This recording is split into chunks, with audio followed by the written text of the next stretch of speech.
नमस्कार. मी दिव्यांग बांधव श्री अमोल प्रकाश निकम. सर्व दिव्यांग बांधवांच्या वतीनं मी एक मोठं आपल्या राजकीय क्षेत्रात पाऊल उचललं आहे की दिव्यांग बांधवांचा जिल्हा परिषदेवर स्वीकृत सदस्यपद भेटावं. ह्यासाठी मी आजपर्यंत 3 महिने झाले पाठपुरावा करतोय. आपल्या सर्वांच्या दिव्यांग बांधवांच्या एकजुटीचा हा आमचा एक कैवलवाना एक प्रयत्नशील आमचा एक प्रामाणिक प्रयत्न आहे. आमचा जिल्हा परिषदेवर सदस्य जर गेला तर जिल्हा परिषदेत आम्हाला सभागृहात आम्हाला दिव्यांग बांधवांच्या अडीअडचणी 5% निधी असेल, घरकुल योजना असतील, जो आमचा विवाह प्रश्न जो योजना असते आपली ती असेल, घरघंटी योजना असेल, दिव्यांग गाडीची योजना असेल, ह्या सर्व निधीसाठी आमचा दिव्यांग बांधव जर तिथं बसला आणि सभागृहात जर असेल तर आमच्या मागण्या मान्य करण्यासाठी थोडंसं आम्ही 50% पुढे जाऊन पुढचं पाऊल पडेल. यासाठी आम्हाला दिव्यांग बांधवांचाच मी स्वतः दिव्यांग बांधवांकडून सर्व राजकीय दिव्यांग बांधवांच्या सर्व संघटनेकडून माझं त्यांनी नाव जाहीर केलं आहे श्री अमोल प्रकाश निकम. कारण की माझं थोडंसं उच्च शिक्षा असल्यामुळे मी एका क्षेत्रात 6 वर्ष झालं काम करत आहे, हॉस्पिटल क्षेत्रात.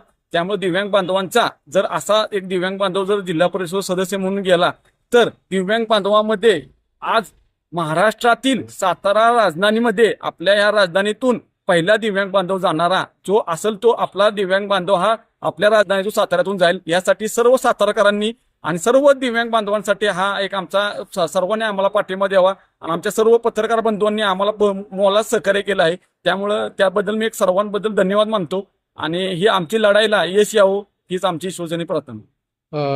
आपले मोठे महाराज आहेत खासदार श्री उदयनराजे महाराज आमचे दैवत. त्यांनी आम्हाला शब्द दिला होता की अमोल आम्ही तुमचा ह्या दिव्यांग बांधवाचा विचार नक्की करू. 100% महाराज साहेब आमचा विचार करणार आहेत. सर्व पातळीवर राजकीय पातळीवर महाराज साहेबांनी सांगितलं की मी सर्वांपैकी शब्द देतो की मी तुम्हाला दिव्यांग बांधवांना न्याय मिळवण्यासाठी मी प्रयत्नशील राहू. महाराज साहेबांचं आम्हाला दिव्यांग बांधवांसाठी नेहमी अपार प्रयत्न असतात. कारण की दिव्यांग बांधवांचा जर नेता असेल तर महाराज साहेबांनी आमच्यासाठी भरपूर काही केलं आहे. त्यामुळे त्यांच्या मार्गदर्शनाखाली पण आपल्याला भरपूर काही ते आम्हाला प्रयत्नशील आहेत. शिवेंद्र बाबांचं तर भरपूर सहकार्य आहे. शिवेंद्र बाबांच्याकडे मी पण 2-3 वेळा मागणी घेऊन गेलो होतो, निवेदनद्वारे घेऊन गेलो होतो. बाबा राजांनी मला 2 ते 3 वेळा शब्द दिला आहे की अमोल आपण नक्की ह्या दिव्यांग बांधवाच्या लढाईला तुला मी प्रामाणिकपणे शब्द देतो की आपण याच्यात 100% आपण यशस्वी होऊ.